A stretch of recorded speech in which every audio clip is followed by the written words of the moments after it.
अभी हाल में अजीत डोभाल जी जी फरवरी में 2026 में जब PSLV क्रैश करता है, उसका मिशन फेल होता है, तो अजीत डोभाल NSA, समझ रहे हैं ना, देश का एक NSA इसरो के सेंटर पे जाता है, हाँ, VSSC गए थे। हाँ, प्राइम मिनिस्टर के कहने पे गए थे वो। रिसेंटली एक MPs का रिपोर्ट आया था कि इसरो की टेक्नोलॉजी जो है बहुत ही कम दाम में लोगों को दिए गए। पूरम में विक्रम साराभाई स्पेस सेंटर, तो उसमें मैं हाँ VSSC Vikram Sarabhai space centre, तो उसका जो हाइपरसोनिक विंड टनल है उसमें मैं एज ए साइंटिस्ट। ट्रबल शुरुआत हुई 2021 के आसपास, जब एक व्यक्ति कि हम केरल को आज़ाद करेंगे भारत से, मतलब कि इंडिया इज तोड़ने की बात। हाँ, मतलब इसरो में बैठे लोग, हाँ इसरो में बैठे लोग, ऐसे लोग हैं ये लोग। और इनका रैकेट बहुत बड़ा है, मतलब कि दुबई से लेके बहुत बड़े लेवल तक। इनफैक्ट आपको बताना चाहूँगा, जिस लड़की को उन लोगों ने खड़ा किया मेरे ऊपर केस फाइल कराने के लिए, वो इंडियन नहीं, वो फिलीपींस के, दुबई। तो इसीलिए 4 फरवरी 2022 को मैंने अपने डायरेक्टर को ये लेटर लिखा कि I would rather commit suicide than treason. मैं मतलब कि देशद्रोह करने से अच्छा है कि मैं सुसाइड कर लूँगा। हनी ट्रैप किया गया था जी, उसके बाद आपके ऊपर धमकी दी गई जी, सच है? हाँ, ड्रग्स के लिए आपको फंसाया गया? हनी ट्रैप मतलब मुझे कर नहीं लिया गया था, प्रयास किया गया था। मैसेज जो आपके वायरल हो रहे थे इंस्टाग्राम पे, का जो मतलब थुम्बा पुलिस स्टेशन का जो सब इंस्पेक्टर है, सब इंस्पेक्टर इतना छोटा, SI, हाँ SI है, तो सब इंस्पेक्टर ये प्रेडिक्ट कर रहा है कि इसरो हेडक्वार्टर में जो बैंगलोर में है, कि इसरो हेडक्वार्टर बैंगलोर में 2 हफ्ते बाद ये काम होगा, और वही काम हुआ। मतलब तो उस थुम्बा पुलिस स्टेशन में VSSC के लोग थे जो रात भर मिलकर मुझे टॉर्चर कर रहे थे। पुलिस भी थी और VSSC के लोग भी थे। और नेशनल मीडिया कुछ नहीं था, सब लोग चुप हैं भैया। कम से कम इतना जो नेशनल मीडिया है, कम से कम इतना तो ये उठा सकते थे कि क्या प्रवीण झूठ बोल रहा है, क्या एक इसरो का साइंटिस्ट, मैं कोई भिखारी तो हूं नहीं रोड पे चलने वाला।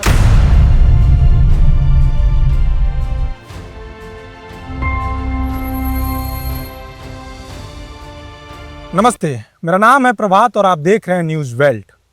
अभी मैं जब इस इंटरव्यू को शूट कर रहा हूँ ना, मैंने पर्दे के पीछे इनकी कहानी सुनी और मेरे आंखों में आंसू थे।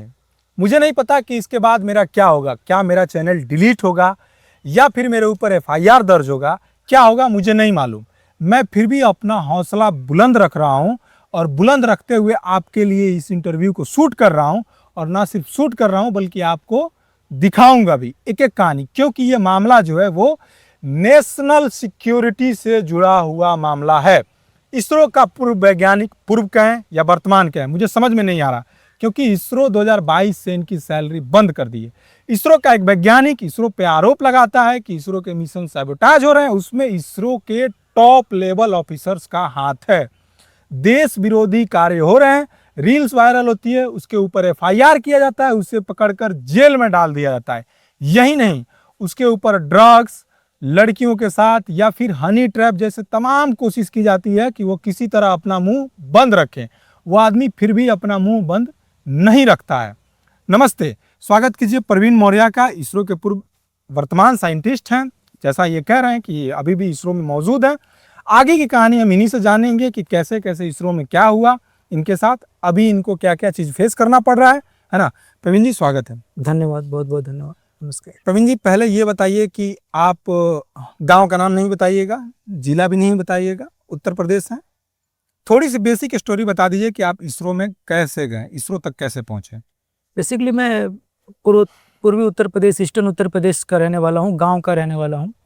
तो यहाँ से बहुत ही हम्बल बिगनिंग रही है। तो हम पढ़ाई करके, किसी तरह मेहनत करके, और IIT JEE निकाला है। IIT JEE निकालने के बाद IIT कानपुर में मेरी काउंसलिंग थी, तो वहाँ पे पता चला कि अब्दुल कलाम का अपना एक कॉलेज खुला है, और उसमें पूरा एजुकेशन कम्प्लीटली गवर्नमेंट के द्वारा फंडेड है। बस ये है कि आपको पढ़ के जब आप ग्रेजुएट हो जाएंगे तो आपको भारत माँ की ही सेवा करनी है, आप बाहर नहीं जा सकते। तो मेरे लिए बहुत अच्छी अपॉर्चुनिटी थी। अब्दुल कलाम मेरे आइडियल थे और फ्री एजुकेशन मिल रहा था। तस्वीर भी है ना उनके साथ? हाँ, क्योंकि वो हम लोगों को पढ़ाते, हम लोग क्लास लेते थे, हम लोग चांसलर भी थे। वो कॉलेज जो है उन्हीं के विजन से खुला था, Indian institute of space science and technology है, तो उन्हीं के IST नाम है, तो उन्हीं के विजन से वो खुला था। तो वहाँ पे मैंने फिर आईआईटी कानपुर से जब मुझे पता चला तो मैं वहाँ एडमिशन ले लिया, पूरा पढ़ाई किया एरोस्पेस इंजीनियरिंग में, और उसके बाद सब्सिक्वेंटली मैंने इसरो ज्वाइन कर लिया एज ए साइंटिस्ट। कब? मैंने 2009 में आईआईटी जेईई निकाला था और 2013 में पास आउट हुआ, और 2014 जनवरी में, मतलब 6 महीने बाद इसरो में एज ए साइंटिस्ट में। इसरो में 2 3 4 डिपार्टमेंट है। इसरो के इसरो एक हेड होता है और उसके जितने भी अलग अलग सेंटर्स हैं, तो मोस्टली सेंटर साउथ में ही है। तो उसका जो एक सेंटर है केरल के तिरुवनंतपुरम में, विक्रम साराभाई स्पेस सेंटर, तो उसमें मैं, VSSC। हाँ VSSC, Vikram Sarabhai space centre, तो उसका जो हाइपरसोनिक विंड टनल है उसमें मैं एज ए साइंटिस्ट इंजीनियर। काम क्या था? बेसिकली उसमें जो हाइपरसोनिक होता है, हाइपरसोनिक मतलब जो हवा से बहुत तेज जो व्हीकल चलते हैं, तो हाँ मतलब मैं 5 ध्वनि के वेग से 5 गुना से ज़्यादा, तो अक्सर जो बड़े बड़े रॉकेट्स और मिसाइल्स होते हैं, जब अर्थ में जब री एंट्री होता है तो वो कटिंग एज टेक्नोलॉजी का जो होता है उस पर रिसर्च किया जाता है, उसमें उसके टेस्टिंग की जाती है। तो उसी में मैं as a scientist engineer join किया, रिसर्चर। थोड़ा सा मैं पीछे और लेकर चलूँगा, उससे पहले बाद में मैं आपसे ये पूछ लूँगा चीज़ें।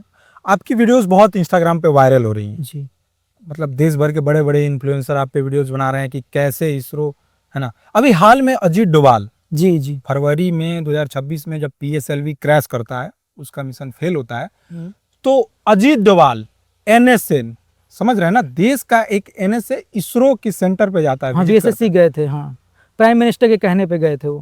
प्राइम मिनिस्टर के कहने पे गए थे। हाँ आप 2022 से इस पे आरोप लगा रहे थे उसी सेंटर पे? जी, उसी सेंटर पे, उसी सेंटर पे। उसी सेंटर पे, और फिर अजीत डोभाल उसी सेंटर पे जाते उसी हैं। सेंटर पे जाते हैं। क्या है मामला, थोड़ा सा दर्शकों को ऐसे स्पष्ट आसान भाषा में समझाइए। क्योंकि पहले क्या था कि अब जैसे ही मैंने वो बात लिखी थी, तो उसके अब मैंने बताया था कि जैसे ही मैंने अपने डायरेक्टर को लेटर लिखा था कि मैं इनसे, नहीं, शुरू से बताइए। अब 1 मिनट मैं अजीत डोभाल पे रुकूंगा। हाँ आपने डायरेक्टर को लेटर लिखा था, क्यों लिखा था, आप कितना दिन से क्या क्या फेस करने लगे, आपके साथ ट्रबल कब से स्टार्ट होनी शुरू हो गई, ये बताइए।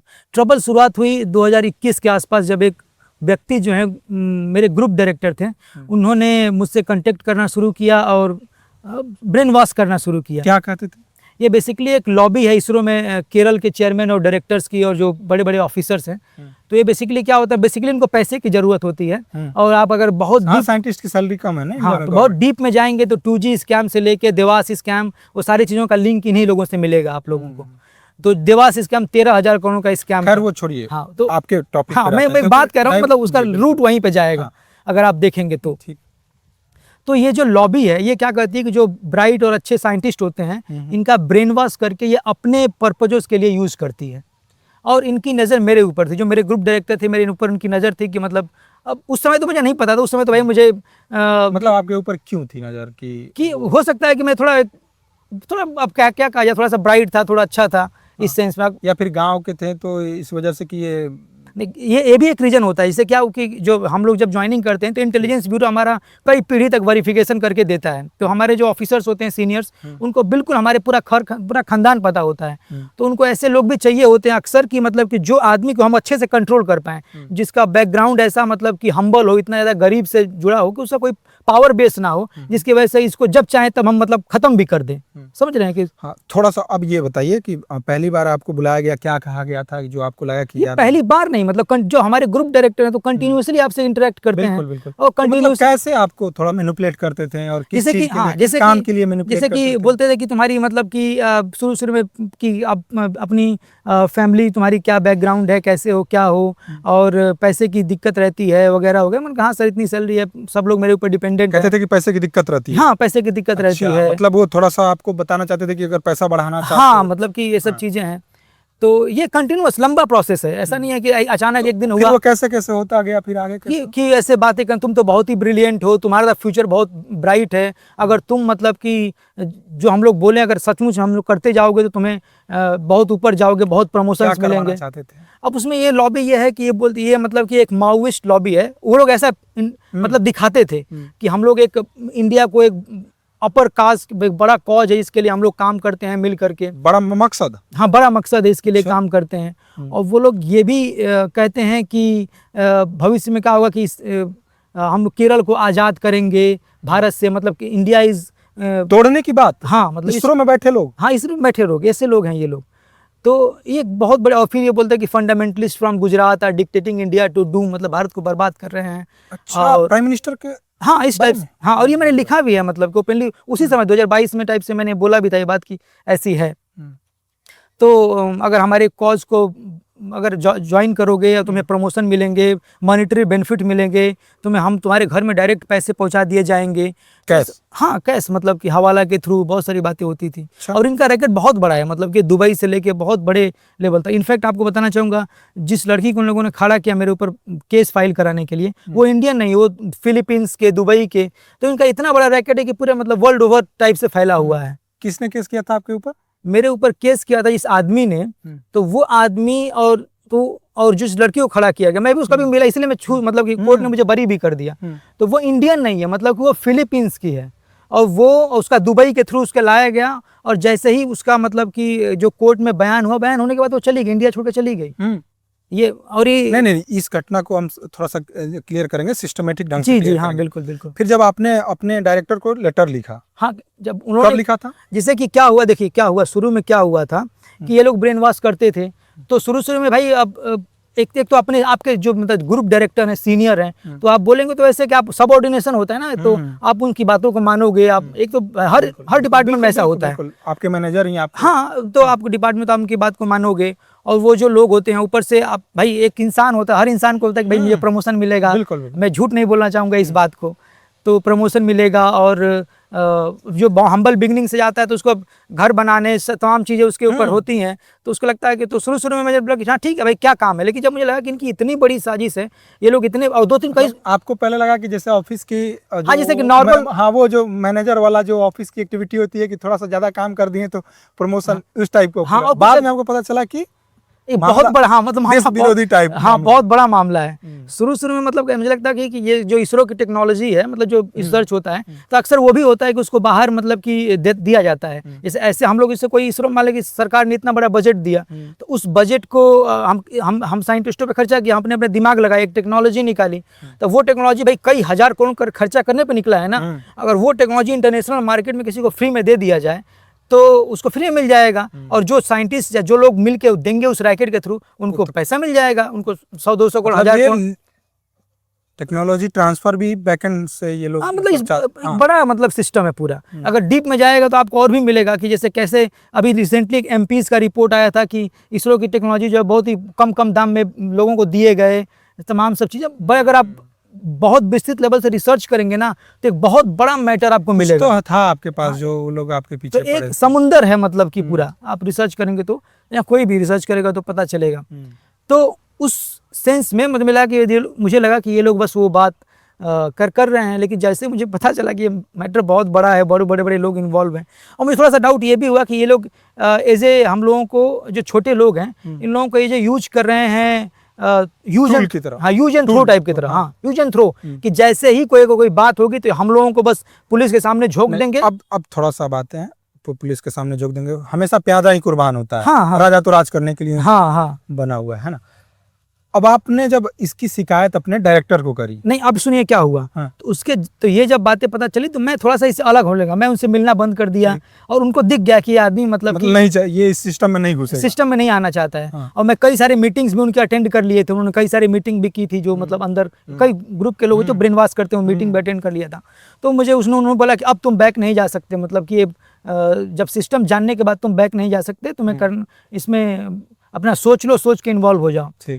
तो जब ऐसा निगेटिव मतलब मैं थोड़ा बैक होने लगा, तो उन लोग, ये कितना बड़ा मामला है प्रवीण जी की, इसरो देश को चलाता है। हाँ, सब कुछ उसके पास है, और वहाँ बैक चैनल ऐसे लोग भरे हुए हैं, बहुत ज्यादा। केरल के लोग हैं जो, उनकी पूरी लॉबी ही कंट्रोल करती है इसरो को। आप अगर बताइए, अगर आप देखेंगे, ठीक है, वो तो है, केरल की लॉबी है, वही इसरो कंट्रोल करती है। खैर कोई नहीं। अब आगे बताइए। हाँ, कि तो जब उसके बाद बैक चैनल आप नहीं जा सकते, मतलब आप सिस्टम जानने के बाद वापस नहीं जा सकते, उन्होंने कहा। हाँ, तो उन्होंने मतलब कि मुझे, तो जब उन्होंने मुझे दिखा था कि ये लोग हमें, जैसे ही कोई अगर बात होगी, कोई पकड़ा जाएगा, कुछ भी होगा अगर, तो ये हम लोगों को मतलब कि पुलिस में फंसा देंगे, और अपने मतलब कि हमें देशद्रोह, हम लोगों को पूरा देशद्रोह करके आजीवन कारावास करा देंगे हमारे, जैसा नंबी नारायण के साथ। हाँ, और अपने खुद बच जाएंगे।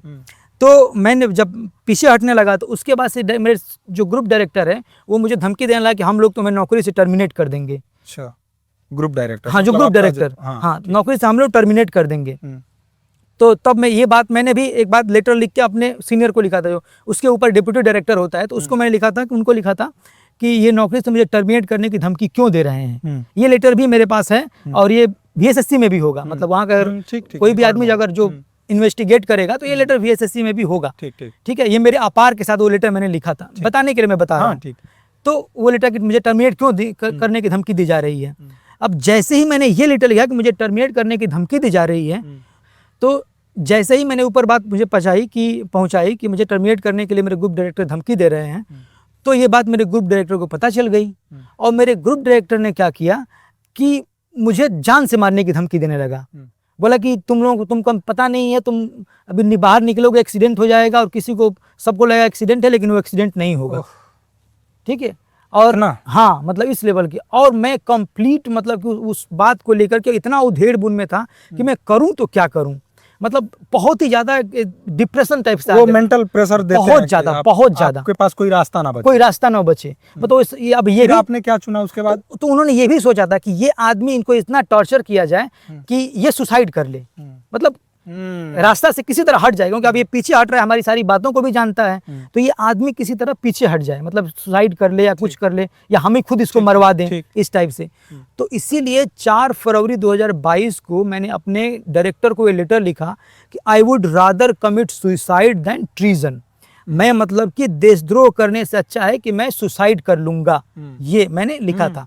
और उसमें मैंने ये भी लिखा था कि भाई मैं इसरो खुद ही छोड़ने की प्लानिंग कर रहा हूँ, आप लोग मुझे, मैं ये बात किसी को बताऊंगा नहीं। मैं डायरेक्टर से रिक्वेस्ट है कि आप इन लोगों से, मेरे ग्रुप डायरेक्टर से, और जो बाहर का जो आदमी मुझसे कांटेक्ट करता था, जो मतलब स्पाई रैकेट का जो हेड है, मतलब तो इनसे बोलिए कि किसने कांटेक्ट किया था? अरे है, मतलब कि वो जो बाहर के लोग मिले हुए हैं, तो बाहर का अंदर से रहता है। और यहाँ पे केरल का, तो आपने मना किया था ना उन हाँ, उनको मना किया था। जो केरल की जो थुम्बा पुलिस स्टेशन है, जो VSSC देखती है, ये लोग पूरा उस चीज एक्टिविटीज को मैनेज करते हैं। अच्छा, हाँ, कि इनके पुलिस की नजर में पूरा एक्टिविटी, केरल पुलिस की, मतलब पुलिस के प्रोटेक्शन में होता है पूरा एक्टिविटी पुलिस के प्रोटेक्शन में होता है। ये तो मेरे पास कॉल रिकॉर्ड है, जिसमें इसरो का जो मतलब थुम्बा पुलिस स्टेशन का जो सब इंस्पेक्टर है, इतना छोटा SI, हाँ SI है, तो सब इंस्पेक्टर ये प्रेडिक्ट कर रहा है कि इसरो हेडक्वार्टर में जो बैंगलोर में है, कि इसरो हेडक्वार्टर बैंगलोर में 2 हफ्ते बाद ये काम होगा। और वही काम हुआ, मतलब कि केरल में त्रिवेंद्रम में बैठा सब इंस्पेक्टर इसरो हेडक्वार्टर में भविष्य में क्या होगा, ये बात उसको पता है। मेरे पास कॉल रिकॉर्ड है, और ये मैंने सबमिट भी किया था जब सुप्रीम कोर्ट में मैंने अपना रिट पिटीशन फाइल किया था। तो इस लेवल का सुप्रीम कोर्ट पे आएंगे, उससे पहले आपने ये आरोप लगा दिया, ठीक आरोप है आपकी तरफ, मतलब हम तो आरोपी से कर रहे हैं, आपने अपनी सच्चाई आरोप नहीं है, मैं जांच की मांग कर रहा हूं। मैं एक मीडिया पर्सन हूं, तो मैं इसे आरोप ही कहूंगा। आपकी ये सच्चाई है, आपकी नजरों से ये सच्चाई है, और मेरी नजरों से ये आरोप है। जी, मैं मांग करूंगा कि जांच हो जाए, है ना, या जनता के सामने जनता डिसाइड करेगी कि इसका क्या हो। फिर 2022 में आपने आरोप लगाया, आपके ऊपर, आपके साथ पुलिस, शायद जेल में भी आप गए थे। वो जैसे ही मैंने ग्रुप अपने डायरेक्टर को लेटर लिखा, वो 4 फरवरी VSSC के डायरेक्टर को, हाँ, कि आप मुझे मतलब कि छोड़ दीजिए, I would rather commit suicide than treason, आप मुझे छोड़ दीजिए, और मैं वैसे ही VSSC मतलब कि छोड़ने की प्लानिंग में इसरो छोड़ दूंगा, और क्योंकि मुझे लग रहा है कि आप लोगों की ये एक्टिविटी मैं कभी कर नहीं पाऊंगा। तो इन लोगों को लगा कि अब ये आदमी तो मतलब कि हमारे लिए एक खतरा बन गया है। तुरंत रात को अगले दिन अचानक, मैं अनभिज्ञ था इस बात को, केरल पुलिस ने, वही थुम्बा की पुलिस ने मुझे मेरे फ्लैट से घेर करके और मेरे फ्लैट से मुझे अगवा कर लिया, मुझे एबडक्ट कर लिया। एबडक्ट करने के बाद थुम्बा पुलिस स्टेशन में रात भर मुझे टॉर्चर किया गया, और जब मुझे टॉर्चर किया गया रहा तो VSSC के ऑफिसर, मतलब मार पिटाई हुई? हाँ, टॉर्चर मतलब धमकाना, मारना और मेंटल टॉर्चर करना, रात भर मतलब कि जगाए रखना, मेंटल टॉर्चर, मतलब वही कि अब क्या समझा कि अब ओपनली में थोड़ा सा, मतलब आप ऐसे ओपनली मत बोलिए, थोड़ा सा मतलब पर्दे के, मतलब ऐसे समझिए ना, सांकेतिक रूप से बता दीजिए, जैसे क्या उन्होंने बोला था, पुलिस स्टेशन वाले ने क्या बोला था? बोला नहीं था, रात भर टॉर्चर किया था मिलके। उसमें VSSC के 3-4 लोग आए थे। हाँ, उसने पुलिस स्टेशन में, क्योंकि थुम्बा पुलिस स्टेशन VSSC के बगल में ही है ना, और वो पूरा VSSC का चीजें सिक्योरिटी मैनेज करता है, और पूरा जो एक्टिविटीज अंदर, जो इलीगल एक्टिविटी है, देश विरोधी गतिविधि है, उसकी भी देख रेख करता है। तो उस थुम्बा पुलिस स्टेशन में VSSC के लोग थे जो रात भर मिलके मुझे टॉर्चर कर रहे थे। पुलिस भी थी और VSSC के लोग भी थे, जो ऑफिसर्स थे वो मुझे, VSSC के CISF के भी लोग थे। इतना बड़ा है ये समुंदर, इसीलिए इसको सप्रेस करने का प्रयास किया जा रहा है। इसीलिए 4 साल से इसको सप्रेस करने का प्रयास कोई और नेशनल मीडिया कुछ नहीं कर, सब लोग चुप हैं भैया। कम से कम इतना जो नेशनल मीडिया है, कम से कम इतना तो ये उठा सकते थे कि क्या प्रवीण झूठ बोल रहा है, क्या एक इसरो का साइंटिस्ट, मैं कोई भिखारी तो हूँ नहीं रोड पे चलने वाला, एक क्लास ए गैजेटेड ऑफिसर हूँ, लेवल 12 का ऑफिसर हूँ, आपके कमिश्नर के बराबर ऑफिसर हूँ। तो कम से कम इतना तो बोल सके एक इसरो का वैज्ञानिक और ये बात बोल रहा है तो क्या है, क्या ये सही है, इतना ये भी एक न्यूज निकल सकता था कि क्या झूठ बोल रहा है या सही बोल रहा है, लेकिन कंप्लीटली चुप। तो इससे क्या लगता है कि पूरा नेक्सस है ना। हाँ, कंप्लीटली सप्रेस किया जाए इस मैटर को। हम आपकी ये बात को दिखाएंगे, चाहे हमें जो भुगतना पड़े, हमें हमारे साथ जो हो, अब ये जनता तय करेगी, लेकिन हमारे साथ जो, हम आपकी बात को बिना कट हम सब दिखाएंगे। ठीक, अब आपके साथ पुलिस स्टेशन में गए, आपको फिर जेल में डाला गया। जी, मतलब कि अब टॉर्चर किया उन लोगों ने मुझे। अब वहाँ पे केरल में इनको पता है कि मैं अकेले रहता था, कोई है नहीं। इनको ये भी पता था कि मेरे मम्मी पापा गांव के हैं, पढ़े लिखे नहीं हैं, तो वो लोग मुझे छुड़ा भी नहीं पाएंगे। और टॉर्चर करने में यही बोल रहा था कि अब तू जिंदगी भर जेल में ही सड़ेगा। अच्छा। ये मुझे धमकी दे रहे थे वो लोग कि तू तो गया, मतलब कि जिंदगी भर तूने बहुत बड़े बड़े लोगों से पंगा ले लिया, जो बोला वो कर क्यों नहीं दिया तू। जो सब इंस्पेक्टर था, नहीं समझाते रहे उस टाइप से, तू कर क्यों नहीं दिया, मतलब अपने आप को हीरो क्यों समझ रहा है। तो मुझे टॉर्चर किया गया। अगले दिन इन लोगों ने मुझे जेल भेज दिया, और उसके बाद से जेल भेजने के बाद फिर आपने बेल फाइल किया? मैंने नहीं किया, मैं तो घर बता भी नहीं पाया। जैसे कि किसने आपका हेल्प किया? कि वहाँ पे जो लोग हैं, मतलब कुछ एक आध लोग जो सब इंस्पेक्टर था, अरे सॉरी जो कांस्टेबल था, एक कांस्टेबल का पता नहीं क्यों भगवान से या कैसे उसका कुछ ज़्यादा ही मेरे तरफ झुका, जब वो देख नहीं पा रहा था, जब ये लोग मुझे टॉर्चर कर रहे थे बिना मतलब का। तो उसी आदमी को बोला गया था मेरे घर में ड्रग्स प्लांट करने के लिए, कि ये दिखाया जाए कि मैं ड्रग्स का सप्लायर हूँ। उसने आपको, कांस्टेबल ने आपको बताया था ये बात? हाँ, तो उस कांस्टेबल ने ड्रग्स प्लांट नहीं किया मेरे घर में। और फिर उसी आदमी ने मुझे हेल्प भी किया कि एक लोकल आदमी से कनेक्ट करने के लिए। और उस आदमी जिनको मैं, एक अंकल थे, वो रिटायर थे, उनको मैं जानता था, उनका मतलब अच्छी बनती थी उनसे। तो फिर उन्होंने मेरे घर फ़ोन किया। मेरे कोई भी, जितने भी मेरे दोस्त हैं, आप विश्वास नहीं करेंगे, जो मेरे कलीग हैं, जितने भी दोस्त हैं, सभी लोगों को ऊपर से ऑर्डर आ गया उसी दिन कि कोई भी प्रवीण को हेल्प करने नहीं जाएगा, नहीं तो उसका भी हाल यही होगा जो उसका हुआ है। तो मेरा कोई भी, एक भी कलीग नहीं आया था मेरा हेल्प करने के लिए, जब ये मुझे टॉर्चर करे थे। और अगले दिन मतलब कि कहीं किसी हेल्प करने के लिए, पुलिस का ये नियम होता है कि जब भी किसी आदमी को, आर्टिकल 22 में लिखा हुआ है कि अगर किसी आदमी को आप अरेस्ट कर रहे हो तो फैमिली को इन्फॉर्म करना होता है। पुलिस ने मेरी फैमिली को इन्फॉर्म नहीं किया है। कोर्ट में ये पुलिस ने ये फाइल कर दिया कि किसी सुरेश नाम के आदमी को हमने इसके बारे में, अरेस्ट के बारे में बताया है। उस सुरेश को मैं जानता भी नहीं, वो कौन सुरेश है। और पुलिस ने बोला कि इसका दोस्त एक सुरेश नाम का आदमी है, उसको हमने इसके बारे में इन्फॉर्मेशन दी। वो आदमी को मैं जानता भी नहीं कि वो आदमी कौन है।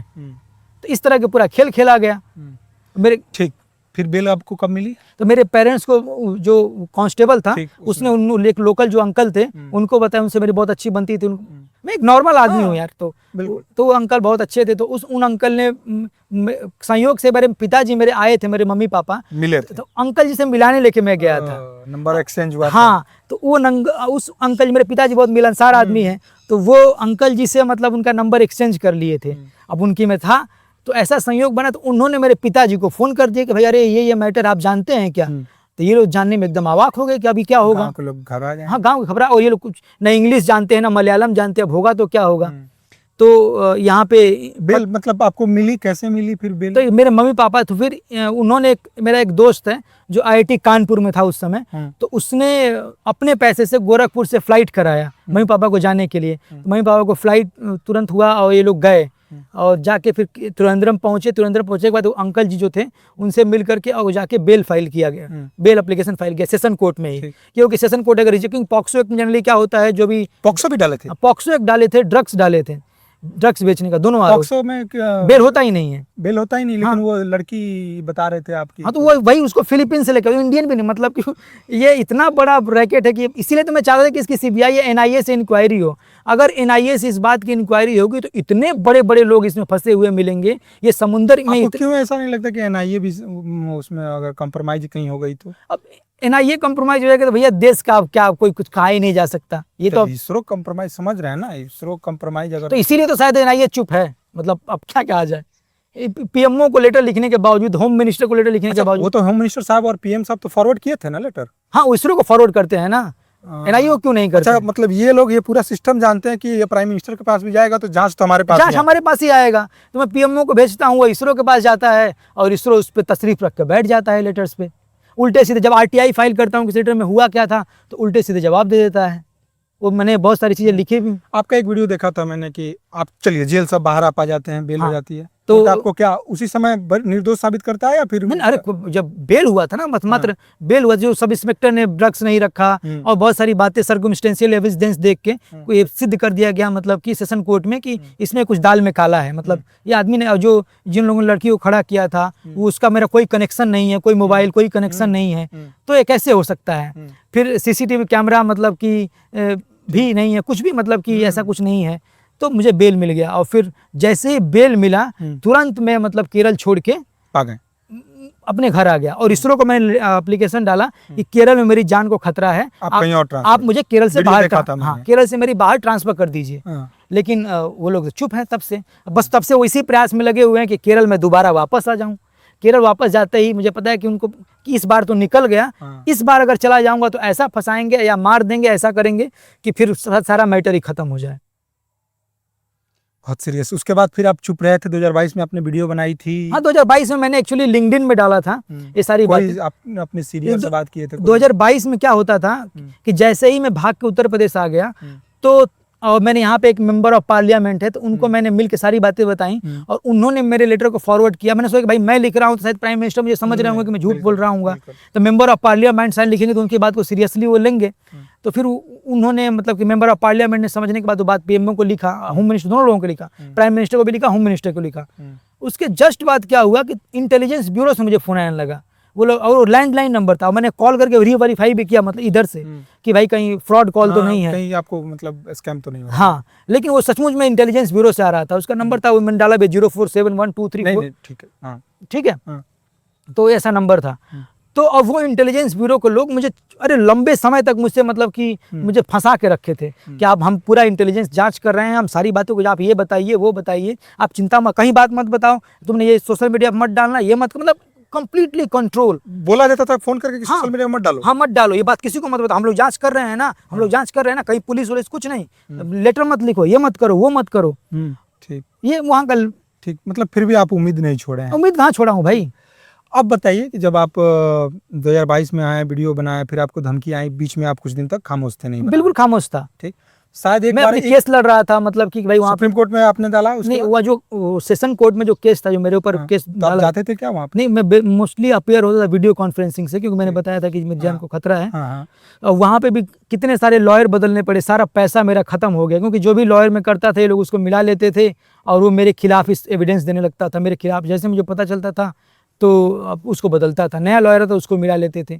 तो कैसे कैसे मतलब मेरा पैसा ही मतलब खत्म करते गए। तो मुझे लगा अब मैं बच नहीं पाऊंगा, लोग मुझे सजा करा ही देंगे। तो इसलिए मैं खुद लॉ की बुक्स पढ़ने लगा कि भाई खुद लॉ पढूं और अपना, आपने खुद से, हाँ, खुद लॉ की बुक्स पढ़ने लगूँ और खुद अपना पूरा स्ट्रेटेजी प्लानिंग करूँ। और चूंकि वहाँ पे पूरा जो मैटर होता था वो मलयालम में होता था, मलयालम में उतना मैं कंफर्टेबल नहीं हूँ, इंग्लिश, हाँ, तो इसीलिए मैंने वहाँ पे एक लोकल अच्छे किसी तरह खुजवाया एक दोस्त से कि कोई अच्छा लॉयर खोजो जो मतलब ईमानदार हो, मतलब कि बिके मत, तो भले वो इंटेलिजेंट हो या ना हो, मुझसे उससे मतलब नहीं है।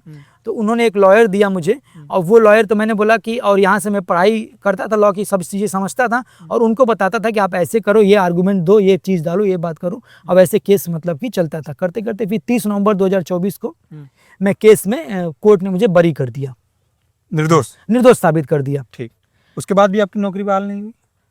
अरे तब से मैं मांग रहा हूँ भाई कि मुझे ट्रांसफर दे दो, बहाल कहाँ, अभी मैं नौकरी से, मुझे सस्पेंड तक नहीं किया हुआ है। अच्छा, मतलब आप अभी हैं? अभी हूँ। अच्छा। मतलब इस लेवल पेमेंट सब कुछ रोका हुआ है, मतलब इस लेवल का हरम्पना किया उन लोगों ने कि देखिए मुझे सस्पेंड भी नहीं किया, अगर सस्पेंड मुझे करेंगे तो आधी सैलरी देनी पड़ती है, तो मुझे सस्पेंड भी नहीं किया है, मेरे ऊपर कोई एक्शन नहीं लिया है, कुछ नहीं। 3 साल से मैं, मतलब कि 4 साल से इसरो में नहीं हूँ, एक क्लास 1 गेस्टर अधिकारी, और कोई खोज खबर नहीं थी, कोई खोज खबर नहीं। जैसे ही मैं केस से बाहर निकल गया तो तुरंत इसरो ने नया पैंतरा खेला कि हमारी बीएचयू में लेटर भेजा कि हमारा एक वैज्ञानिक है जो पागल है, उसको पागल खाने में भर्ती कीजिए। आप केस से बरी हुए, उसके बाद लेटर आया? हाँ, उसके बाद लेटर बीएचयू को? हाँ, फिर बीएचयू, आप बीएचयू से मुझे लेटर आया, मतलब कि आप आके मेंटल हॉस्पिटल में भर्ती हो जाइए। अब ये 25 फरवरी 2022 को मुझे भर्ती, अरे 2025 को भर्ती होना था मुझे। हाँ। 25 फरवरी 2025 को इन्होंने बोला कि आके भर्ती हो जाओ। आके मेंटल हॉस्पिटल में भर्ती हो जाइए। अब सिर्फ बोला ही नहीं, एकदम मेरे पीछे पड़ गए, मुझे मतलब फ़ोन करके मुझे चारों तरफ से परेशान कर रहे हैं। और जब मैं बोल रहा हूँ कि अरे भाई मैं क्यों आऊँ, बिना मतलब के कैसे आऊँ। ये मतलब हंसी आ रहा है मुझे, हाँ। लेकिन ये कितना मैटर सीरियस है। जब और मुझे- इंसान से अगर कोई नहीं जीते तो उसे पागल घोषित हाँ, करो। और फिर मुझे जैसे अब मैं केस में निकल गया, जब पहले जब पीएमओ को या एचएमओ को मैं लेटर लिखता था, होम मिनिस्ट्री को, तो ये लोग जवाब दे देते कि अरे हमारा वैज्ञानिक जो है ये केस क्रिमिनल केस में फंसा हुआ है, क्रिमिनल है, इतने संगीन अपराधों में फंसा हुआ है, ये झूठ बोल रहा है अपने। अब तो उससे फ्री हो गए। हाँ, बचने सुप्रीम के लिए कोर्ट ड्रामा में रच गए रहा थे है। आप शायद। हाँ, तो अब क्या हुआ कि अब जैसे ही इन लोग, अब जैसे मैं केस से निकला तो मुझे लगा कि अब इसरो मुझे मतलब ट्रांसफर दे देगा, कि अब पहले जो बहाना था इनका बहाना खत्म हो गया। तो इसलिए जैसे ही मैं केस से निकला तो मैंने प्राइम मिनिस्टर ऑफिस के थ्रू इसरो को, प्राइम मिनिस्टर को लिखा तो इसरो फॉरवर्ड करेंगे। तो मैंने लेटर लिख दिया कि प्राइम मिनिस्टर को भाई अब तो मैं केस से निकल गया हूँ, अब तो मुझे ट्रांसफर भी दे दिया जाए और उस बात की जांच कराई जाए। अब तक तो आपको इसरो बता रहा था कि मैं ही क्रिमिनल हूँ, मेरे ऊपर ऐसे ऐसे केस हैं। तो उसका जवाब मेरे पास लेटर है उसका, आप लगा सकते अब हैं। मैं सारी एविडेंस दे दीजिएगा हाँ, दर्शकों को। तो उसको उस पे मतलब कि इसरो ने क्या जवाब दिया है कि केरल सरकार इस पे अपील फाइल करेगी। मतलब जो मेरे ऊपर जो केस है, मतलब ऐसा लगे इसरो को दुख हुआ कि उसका वैज्ञानिक केस में से कैसे मतलब बरी हो गया। जो केरल सरकार है इस पे अपील फाइल करेगी। मतलब ये देखिए कितना साफ साफ पता चल रहा है ये बात कि इसरो एज ऑर्गेनाइजेशन जो स्टेट, केरला स्टेट से अलग है, उसको कैसे फर्क पड़ता है। उसको तो खुश होना चाहिए कि उसका वैज्ञानिक इतने बड़े केस से बरी हो गया है, लेकिन वो बोले नहीं, वो बोले कि इसरो केरल सरकार इस पे अपील फाइल करेगी। 6 महीने हो गए, 6 महीने का समय होता है, केरल सरकार ने अपील फाइल नहीं किया। जब केरल सरकार ने अपील फाइल नहीं किया तो अब इसरो के पास कोई ऑप्शन तो बचा नहीं। तो अगस्त 2025 में इसरो ने मेरे ऊपर केस फाइल कर दिया, डिसिप्लिन। अब मतलब अब अगस्त 2025 में दो केस को, दो बात को लेकर के। पहली बात ये कि मैं नौकरी से गायब हूँ 3.5 साल बाद, याद दीजिए 3.5 साल बाद याद आया कि मैं नौकरी से गायब हूँ। क्लास 1 गैजेटेड अधिकारी, मैं प्यून नहीं हूँ वहाँ का, क्लास 1 गैजेटेड ऑफिसर हूँ, लेवल 12 का ऑफिसर हूँ। तब याद आता है 3.5 से, क्योंकि अब कोई ऑप्शन बचा नहीं है। तो अब अगस्त 2025 में याद आता है कि अरे प्रवीण तुम तो इस नौकरी से गायब हो, तुम्हारे ऊपर डिसिप्लिनरी इंक्वायरी एक्शन लिया जाएगा। और दूसरा कि हमने तुमको ऑर्डर दिया कि तुम बीएचयू मेंटल हॉस्पिटल में भर्ती हो जाओ, तुम भर्ती क्यों नहीं हुए, तुमने गवर्नमेंट ऑर्डर की अवहेलना किया है, इसके लिए तुम पे एक और केस फाइल किया जा रहा है। मतलब 2 केस मेरे ऊपर इसरो ने अगस्त 2025 में फाइल किया। ठीक, ये हो गया मैटर। हाँ, अब आप सुप्रीम कोर्ट गए थे पिछले हाँ, तो अब जैसे ही वो मैटर आया तो अब मुझे लगा कि इनकी तो मतलब कि अत्याचार का हद होता जा रहा है, अब किया तो क्या किया जाए। तो उसी बात को लेकर के अगस्त के जस्ट बाद मैं सुप्रीम कोर्ट में जाके रिट पिटीशन फाइल किया कि इसरो के अत्याचार तो मतलब हद होता जा रहा है, एक के बाद एक करते ही जा रहे हैं। और उसके बीच अभी जो बातें मैंने नहीं बताई कि कैसे ये लोग फर्जी न्यूज फाइल के मुझे हनी ट्रैप करने का प्रयास करते थे, वो दे दीजिएगा मुझे। हाँ, चैट में लगा दूंगा कि एक लंबे समय तक, जब से मैं 3-4 साल से मैं यहाँ पे कोशिश भी बीच में होती रही, कंटिन्यूअस कोशिश, कभी हनी ट्रैप करने की कोशिश, तो कभी फर्जी न्यूज फैला दिया कि मैं, शायद आप किसी अखबार पे आरोप भी लगाए थे। दैनिक भास्कर में न्यूज निकाला था, और यहाँ पे चारों तरफ मेरे जो गाँव, मेरे रिश्तेदार, हर जगह बात न्यूज फैल गई थी कि ये इसरो को वैज्ञानिक पकड़ा गया हनी ट्रैप में। अब ये मेरे लिए इतना ज्यादा डेविस्टेटिंग था कि मेरे आसपास के जितने लोग हैं भैया, और समाज में तो थोड़ा सा दिक्कतें होती है ना, हनी ट्रैप मतलब कोई शादी भी नहीं करेगा, और आपकी शादी भी नहीं हुई है। और अरे लोग तो आपको कितना कि मतलब हनी ट्रैप मतलब कि आप देश को द्रोह कर रहे हो, मतलब विदेशी लड़कियों को आप हनी ट्रैप करके और एक डेटा बेच रहे हो। हालांकि ऐसा कभी हुआ ही नहीं है, बिना मतलब का न्यूज ऐसा कभी नहीं हुआ है, क्योंकि बस मुझे ही कैरेक्टर असैसिनेशन करने के लिए, किसी तरह खत्म करने के लिए ये समझ गया, ये कंटिन्यूअस और 4 साल से कंटिन्यूअस प्रयास है। तो ये सारी बातें मैं लगा करके एक 300 पेज का सुप्रीम कोर्ट में मैंने रिट पिटीशन फाइल किया। अगस्त मतलब कि ये अगस्त सितंबर में गया था, अक्टूबर में वो फाइल हुआ। वो है writ petition 429/2025, writ petition criminal 429/2025, जो आप सुप्रीम कोर्ट की वेबसाइट पे देख सकते हैं। उसमें मैंने मेन मांग किया है कि एनआईए और सीबीआई से इस पूरी मामले की इंक्वायरी कराई जाए, मेरे ऊपर जो अत्याचार हुए हैं और उसकी जांच कराई जाए। क्या हुआ फिर वहाँ? तो सुप्रीम कोर्ट में क्या था कि मुझे लगा था कि बी आर गवई उस समय थे, तो उसने जो वहाँ पे जो एक थे, या सूर्यकांत सर, नहीं, बी आर गवई उस समय थे, तो 1 हफ्ते के अंदर मिला कि उनके साथ हो जाएगा। लेकिन मैं आया और जो मतलब फाइल करने वाले थे उन्होंने बोला कि 1 हफ्ते 2 हफ्ते के अंदर केस आपका लिस्ट हो जाता है, और जो मतलब फर्स्ट हियरिंग होती है वो एडमिशन हियरिंग बोलते हैं उसको, केस एडमिट होगा कहीं वो तुरंत हो जाता है। तो मैं यहाँ पे आके वेट कर रहा हूँ, 2 महीने हो गए, कोई खोज खबर ही नहीं, कोई खोज खबर नहीं है। और मेरा केस 429वां नंबर सुना गया केस 500 नंबर के साथ। अब ये नहीं कहना चाहूंगा कि इसके ठीक नहीं, वो हाँ। बोलना भी नहीं चाहिए, हाँ, देश का सर्वोच्च सर्वोच्च संस्था जगह है। हाँ। और वो सुना गया, मुझे लगता है कि गवाही के साथ सामने सुना जाएगा। मैं उनको बारे में देख भी रहा था कैसे जजमेंट देते हैं, और वो 2 महीने लेट हो गए। 16 अक्टूबर को मेरा केस लिस्ट हुआ ठीक। और 5 दिसंबर 2025 को जस्टिस जो सूर्यकांत शर्मा है उनके सामने मेरा केस प्रेजेंट हुआ। तो मैं खुद जाके गया था और जाके अपने केस बातें रखी। तो वो बोल रहे हैं कि उनका ये था कि इस मैटर को डायरेक्टली हम, पहली बात तो जो सीबीआई एनआईए की इंक्वायरी हम डायरेक्ट इंटरवेन नहीं करेंगे, आप मतलब कि हाई कोर्ट होके आइए। और तो मैंने बोला केरल मेरी जान को खतरा है, मैं वहाँ पे जा नहीं पाऊंगा। तो इस बात को उन्होंने अनसुना कर दिया। और दूसरी बात तो मैंने बोला कि आप नेशनल ह्यूमन राइट कमीशन को हम ऑर्डर देते हैं वो इंक्वायरी करने के लिए। तो मैंने कहा जज साहब, नेशनल ह्यूमन राइट कमीशन क्या करेगा जब पुलिस कुछ नहीं कर रही है? मैं बोल रहा हूँ कि केरल पुलिस कुछ नहीं करेगी तो ह्यूमन राइट कमीशन तो एक मतलब कि स्टैट्यूटरी बॉडी है, वो तो बस रिकमेंडेशन देता है। उसके जो भी रिकमेंडेशन सरकार उसमें तो फाड़ के फेंक देगा। बहुत सारे उसका रिपोर्ट और बहुत सारी उसकी सजेशंस तो ऐसे धूल फाक रही है। हाँ, मतलब कोई वैल्यू ही नहीं है।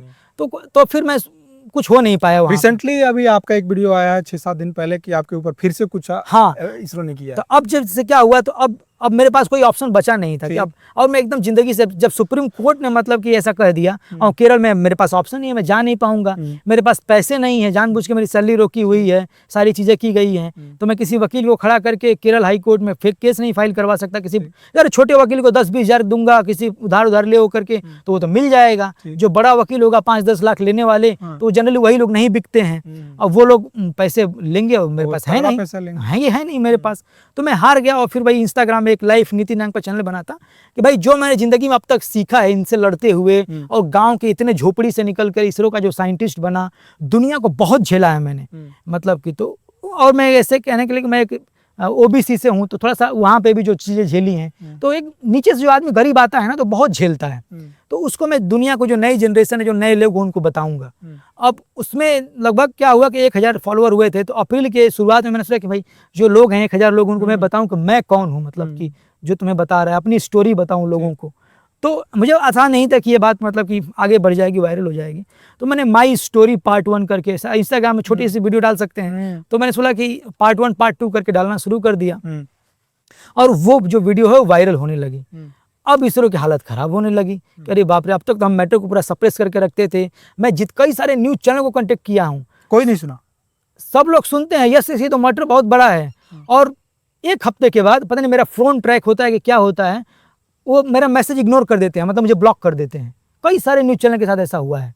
मतलब उनको लगता है कि मैं जिससे बात करता हूँ उनको पता चल जाता है, उससे कनेक्ट हो जाता है, और कुछ अब ये मुझे भी नहीं पता कि बड़े लेवल पर क्या खेल हो रहा है। तो अब जैसे अब इंस्टाग्राम उनके हाथ में था नहीं, तो तुरंत सबसे पहला काम क्या किया कि जो चैनल जो मेरा वायरल हो रहा था बातें को, उसको सस्पेंड हो गया, अचानक वो सस्पेंड हो गया। अच्छा। 3 मई 2026 को जो लाइफ नीति वाला चैनल था उसको सस्पेंड कर दिया गया। ठीक है। और जब सस्पेंड हो गया तो मैं तो फिर होपलेस हो गया, करे भैया ये तो मतलब खत्म हो गया ये बात, जो मतलब बोलने का जरिया था वो भी छीन लिया गया। तो और अब मुझे शक और बढ़ गया, मुझे लगा कि हो सकता है कि जो लोग मुझे जलते हैं केरल के लोगों को हैं, शायद उन लोगों ने किया होगा। लेकिन 5 मई को मुझे इसरो से लेटर आता है कि जो ये धमकी वाला कि तुम लाइफ नीति नाम का चैनल बनाए हो, पार्ट 1 पार्ट 2 नाम से वीडियो डाल रहे हो, और तुम यूट्यूब से पैसे कमा रहे हो। अलग यूट्यूब मेरे 300-400 सब्सक्राइबर हैं, मतलब देख रहे हैं बिना मतलब की बात, और बोल रहे हैं कि तुम IIT JEE, मतलब फर्जी, पूरा फर्जी, IIT JEE नीट के बच्चों को पढ़ा करके पैसे कमा रहे हो। अरे भैया 4 साल से मैं घर बैठा हूँ, नौकरी के मैं इंतजार कर रहा हूँ ट्रांसफर का, सैलरी नहीं दे रहे हो, सस्पेंड भी नहीं किए, कोई एक्शन भी नहीं ले रहे हो, और बोल रहे हो कि मैं पैसे कमा रहा हूँ। तो ये तो बेसलेस केस है, पूरा कंप्लीट बेस है, मतलब मुझे परेशान करना है बस किसी तरह। तो अब तो मुझे एकदम शक हो गया कि 3 मई को चैनल सस्पेंड हुआ, और 5 मई को इसरो से लेटर आया, तो भाई कनेक्शन तो जरूर कुछ होगा, अचानक तो ऐसा आ नहीं सकता है। तो मैंने दूसरा अकाउंट, पुराना अकाउंट था प्रवीण मौर्य, प्रवीण.नीति के नाम से, तो मैंने उस पर डालना शुरू किया, उसको भी सस्पेंड करवा दिया गया। अभी फिर से हाँ, जो दूसरा चैनल था अभी एक्टिवेट हुआ। हाँ, अभी तो फिर मतलब कि मैंने 1 महीने लगा पूरा उस पर, मतलब कि अपील फाइल किया, सब डॉक्यूमेंट सबमिट किए, मेटा का सब्सक्रिप्शन ले करके, और उनके एम्प्लॉय से बात किया, 1 महीने पूरा समय लगा, मतलब करते करते सारे डॉक्यूमेंट सबमिट किए। कह रहे भैया ये लोग में एक लॉबी है जो मुझे परेशान कर रही है, तो मेरे दोनों अकाउंट जो है कि फिर से एक्टिवेट हो गए हैं। ठीक, इसी कारण हम आपसे कांटेक्ट भी कर पाए जी, इसी कारण आप देख के आ भी पाए, नहीं तो नहीं आ पाते आप। बिल्कुल नहीं आ पाते, आपकी स्टोरी नहीं पहुंच पाती। अब एक सबसे बड़ा और बहुत मतलब कोई एनएसए अगर जाता है किसी सेंटर पे तो उसके क्या मायने हो सकते हैं? बहुत वो बड़ा भी तब जब कोई मिशन फेल हुआ हो, पीएसएलवी एक नहीं कई सारे आप देखेंगे तो कई सारे। इधर चेन से लगातार हाँ, कुछ हाँ, बड़ा कई सारे। शायद मतलब उसको नहीं कहा जा सकता, नेशनल सिक्योरिटी से जुड़े जी हुए जी कुछ हाँ सैटेलाइट्स जा रहे थे जो क्रैश किए हाँ हैं। ओपनली भाई अब नहीं कहेंगे कोई बात। ठीक। तो देखिए ये बात जब मुझे जब मैंने बात लिखी थी तो इंटेलिजेंस ब्यूरो के लोग मुझे धमकी दे रहे थे ना कि तुम्हें मार देंगे, तुम्हारे पूरे खानदान को मार देंगे। हम मुझे 1 साल तक मुझे मतलब कि परेशान करते थे, मुझे ब्रेन वॉश कर रहे थे, मुझे रोक रहे थे। तो इसका मतलब कि और ये बात देखेंगे भी कि ये बात ओपन न्यूज़ में है कि प्राइम मिनिस्टर को ये बात लगा कि वो लोकल एजेंसीज को भी ट्रस्ट नहीं कर सकते हैं और कुछ घालमेल हो रहा है। तो इसीलिए उन्होंने सबसे बड़ा जो देश के अधिकारी हैं एनएसए, हाँ एनएसए, उनको ही डायरेक्टली भेज दिया कि भाई जा करके आप चेक कीजिए क्या हो रहा है। अब क्या हुआ मैं नहीं जानता हूँ, वहाँ पे वो अपने लेवल से हाँ अपने लेवल से वो कर रहे होंगे, है ना। क्या हुआ था पीएसएलवी आप जिस सेंटर पे थे वहीं से गड़बड़ हुआ था? इस VSSC जो है वो इसरो का सबसे बड़ा सेंटर है और एक तरह से इसरो का माई बाप है, मतलब पूरा चीज़ें वहीं से कंट्रोल होती हैं। और ये कहा जाता है कि जो VSSC का डायरेक्टर बनता है वही चेयरमैन बनता है इसरो का। हाँ, तो वहीं से पूरी चीज़ें इसरो का मतलब एक तरह से वही कंट्रोल है, मतलब जान है, वो रीढ़ की हड्डी है। रीढ़ की हड्डी है। तो बेसिकली तो अब वहाँ पे कोई लॉबी है जो अगर मिल के कुछ गलत काम कर रही है वो पूरे इसरो पे उसका असर तो दिखेगा ही।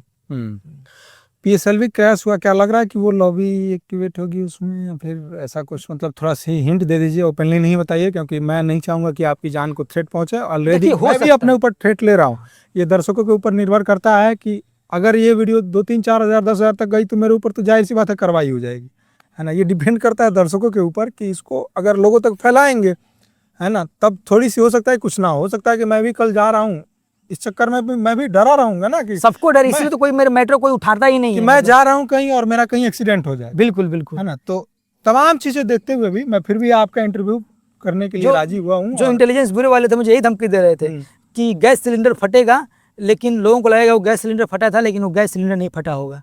ये धमकी मुझे दिया गया तुम्हारे घर में हनी ट्रैप किया गया था जी।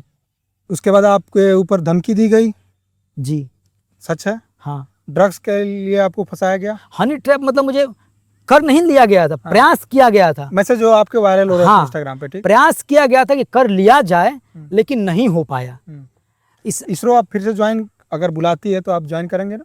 मैं केरल नहीं ज्वाइन करूंगा, बाकी कहीं और कर सकते हैं। कहीं और तो मैंने तभी का लिखा हुआ है, तभी का, उसमें कई सारे RTI फाइल किए हुए हैं, PMO कई सारे लेटर लिखे हुए हैं। फिर अब अगर आप कहीं और जा रहे हैं तो जरूरी ये भी होगा ना कि केरल की जो लॉबी है वो दिल्ली में भी एक्टिवेट हो। भाई वो तो अब हर जगह, भाई एक सर पे कवन बांधेंगे तो भाई खतरा तो हर जगह रहेगा भाई, क्या किया जाए। नौकरी करने के लिए तैयार है? खतरा तो आप जब मुझे बोले आने के लिए तभी मुझे लग रहा था कि कहीं आप उनके ही आदमी ना हो। तो हमेशा मुझे लगता है थोड़ा सा आप हिचकिचाए, मैं बहुत रिक्वेस्ट किया, अपना प्रोफाइल ओपन किया, फिर आपके बारे में थोड़ा देखा तभी, मतलब कि जनरली मुझे डर सबसे लगता है जो भी अप्रोच करता है। जाहिर सी बात है लगेगा ही। मैं ट्रैवल नहीं करता हूँ, कहीं जाता नहीं, कोई बुलाते हैं पॉडकास्ट के लिए तो मैं प्रयास करता हूँ कि अगर आप आ सकें तो कहीं मिल सकूं मैं, जनरली मतलब कि। और जैसे आपने ही मुझे अभी दूर का लोकेशन पर बुलाया हुआ है, हाँ, नहीं मालूम है कि ये कौन सा लोकेशन है ना, मैंने आपका गाँव नहीं जानता। हाँ, तो वही बात है। ठीक, अच्छा लगा प्रवीण जी, ख्याल रखिए।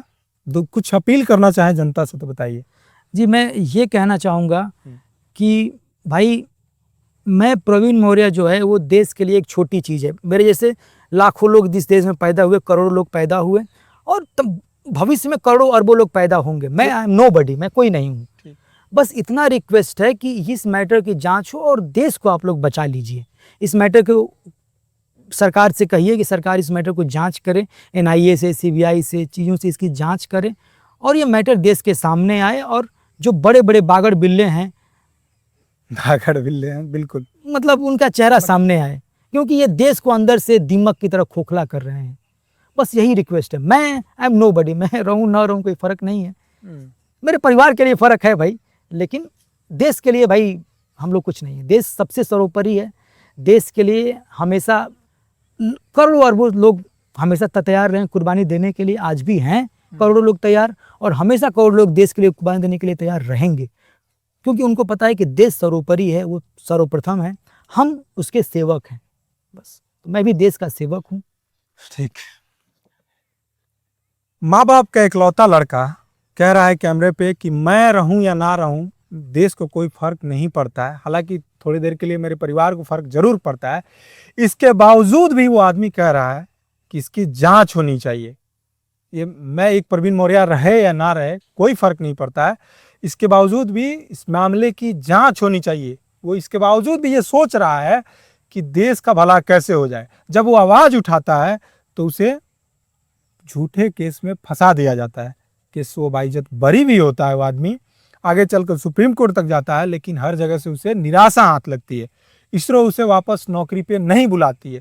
आरोप छोटा मोटा आरोप नहीं है, आरोप है देशद्रोह का। एक ऐसा नेटवर्क जो इसरो को अंदर से खोखला कर रहा है, एक ऐसा नेटवर्क जो देश की सबसे बड़ी जो जब से भरोसेमंद संस्था जो है उसमें घुसा हुआ है। इसकी जांच होनी चाहिए। इन्होंने लेटर भी लिखा है, यहाँ के स्थानीय सांसद के थ्रू इन्होंने लेटर भी लिखा, लेकिन चूंकि उन्हें पूरा सिस्टम मालूम है, जैसा कि ये आरोप लगाए कि लेटर जब ये लिखेंगे प्राइम मिनिस्टर को, प्राइम मिनिस्टर का जनरली काम है कि वो फॉरवर्ड करेंगे, फॉरवर्ड करके वो भी लेटर जाएगा इनके सेंटर पे ही जांच करने के लिए। ठीक, ये मामला ऐसे ही फंसा रह जाएगा। ये जनता के ऊपर डिपेंड करता है, जनता मतलब आपके ऊपर डिपेंड करता है कि आप इसको कहाँ तक फैलाते हैं। देखिए, बहुत ही इंस्टाग्राम पे वायरल हो रहे थे, मुझे लगा कि इनकी स्टोरी जाननी चाहिए। मैं कई दिन से इन्हें बातचीत करने की कोशिश कर रहा था। ये इतने डरे हुए थे कि इन्होंने मेरा पहले मैसेज का रिप्लाई नहीं किया, फिर मैं कंटिन्यूअसली इन्हें मैसेज भेजता रहा। इन्होंने मेरा प्रोफाइल चेक किया, इन्हें लगा कि इस पर ट्रस्ट किया जा सकता है। हालांकि अभी भी नंबर मेरे पास नहीं है, ना मैं मांगूंगा इनसे। आप लोग भी मुझसे आग्रह ना करें कि नंबर लेने की, है ना, क्योंकि मेरे पास नंबर नहीं है। हम लोग इंस्टाग्राम के थ्रू बातचीत कर रहे थे। ठीक, ये मैं इनका घर भी नहीं जानता हूँ, ये बहुत दूर कहीं आए हैं, किसी एक अननोन लोकेशन पे आए हुए हैं। यहाँ हम लोग पॉडकास्ट शूट कर रहे हैं, इसलिए शूट कर रहे हैं कि इनकी पूरी कहानी जानना आपके लिए बेहद ज़रूरी था। बहुत सारे लोग छोटे छोटे रील बना रहे थे कि इसरो साइंटिस्ट ने ऐसा कर दिया। पूरा मामला क्या था हम लेके आए। अच्छा लगे तो कमेंट करके बताइए, अपने दोस्तों के साथ ज़्यादा से ज़्यादा इसलिए शेयर कीजिए, हो सकता है कि इसके बाद मेरा चैनल डिलीट करा दिया जाए, क्योंकि जो आदमी अगर इन्हें फंसा सकता है वो लॉबी मेरे चैनल, छोटे से चैनल को क्या नहीं कर सकती है। हो सकता है कि कल मेरे साथ कुछ अप्रिय घटना हो जाए, क्योंकि पहला व्यक्ति हूँ जो आया है और इनके साथ बातचीत किया है। हालांकि आप इंटरव्यू तो दे चुके हैं ना बहुत सारे चैनल पे, मतलब छोटे मोटे का ऑनलाइन मतलब बोला है उन लोगों ने। अच्छा, मतलब पॉडकास्ट नहीं हुआ ना इतना डिटेल में? कहीं नहीं हुआ, कहीं नहीं। ठीक, तो ये बहुत डिटेल में मैंने और एक और बात कहना चाहूँगी, जैसे आपने बोला था कि इसरो कंटिन्यूअसली मुझे बुला रहा है, केरल बुला रहा है। अच्छा, मतलब इसरो में ऐसा नहीं कि नौकरी पर नहीं बुला रहा है, कंटिन्यूअसली हर महीने लेटर आता है, लेकिन केरल बुला रहा है। 4 साल से मुझे केरल ही बुला रहा है। और आप केरल नहीं जाना चाहते? मैं केरल नहीं जाना चाहता हूँ। आप समझ सकते हैं उसके पीछे क्या कारण है, क्योंकि मुझे अंदर से जो लोग हैं, मेरे साथ भी कुछ लोग हैं जो जुड़े हुए हैं, तो वो मुझे पूरी खबर देते हैं। नाम मत बताइएगा, नहीं तो उनके ऊपर भी दिक्कत आ जाएगी। वो मुझे पूरी अंदर क्या हो रहा है, क्या प्लानिंग चल रही है, वो मुझे खबर देते हैं। मुझे पता है कि जैसे ही आप आएंगे खत्म कर दिया जाएगा। बस यही बात कहना चाहूँ। इसीलिए मैं इसरो हर महीने लेटर आता है कि आ जाइए, लेकिन मैं नहीं जाता हूँ। मैं चाहता हूँ कि आप मुझे बाहर, 4 साल पहले लिखा था, अभी भी उसी बात पे कायम हूँ कि आप मुझे बाहर ट्रांसफ़र कर दीजिए, केरल से बाहर ट्रांसफ़र कर दीजिए, जहाँ पे मैं सुचारू रूप से, मतलब बिना डरे अपने देश की सेवा कर सकूँ। और मैं IITian हूँ, इतना बड़ा मतलब कि एक्सपीरियंस है मेरा, देश के बड़े बड़े स्कैमजेट इंजन मेरे रिसर्च पेपर्स हैं, तो मेरा पूरा टैलेंट वेस्ट हो रहा है। ऊपर से इसरो मुझे बोल रहा है कि अब पढ़ा भी नहीं सकते। मतलब इतना ज़्यादा कैसे हो सकता है कि मैं इतना, जो अब्दुल कलाम सर के साथ उनके सानिध्य में पढ़ा है, और वो आदमी को आप चाहते हैं कि वो अपना ज्ञान भी किसी को न दे। नौकरी ठीक है, वो मतलब उनका नौकरी का एक टर्म्स होगा कि आप जब नौकरी में हैं तो आप किसी को नहीं पढ़ा सकते, हालांकि आप मुफ्त में पढ़ा सकते हैं। नहीं, ऐसा कोई रूल नहीं है। हाँ, अच्छा, रूल नहीं है। हाँ, ऐसा थोड़ी कि हम किसी को पढ़ा नहीं सकता हूँ। बिल्कुल, मुफ्त में तो पढ़ा नहीं सकते, किसी को पढ़ा सकता हूँ भाई। ठीक, तो ये इनकी कहानी थी, है ना। आपके ऊपर डिपेंड करता है कि आप कॉकरोच बन के ऐसे सड़कों पे फुदकते रहेंगे, या फिर इस कहानी को पहुंचाएंगे और शायद इनके साथ साथ मेरी जान को भी सलामत रखेंगे। ख्याल रखिए अपना, हम तो अपने पैरों पे खड़े हैं। चैनल को अभी तक सब्सक्राइब नहीं किया, कर लीजिए, दोस्तों के साथ शेयर कीजिए। धन्यवाद प्रवीण जी, धन्यवाद।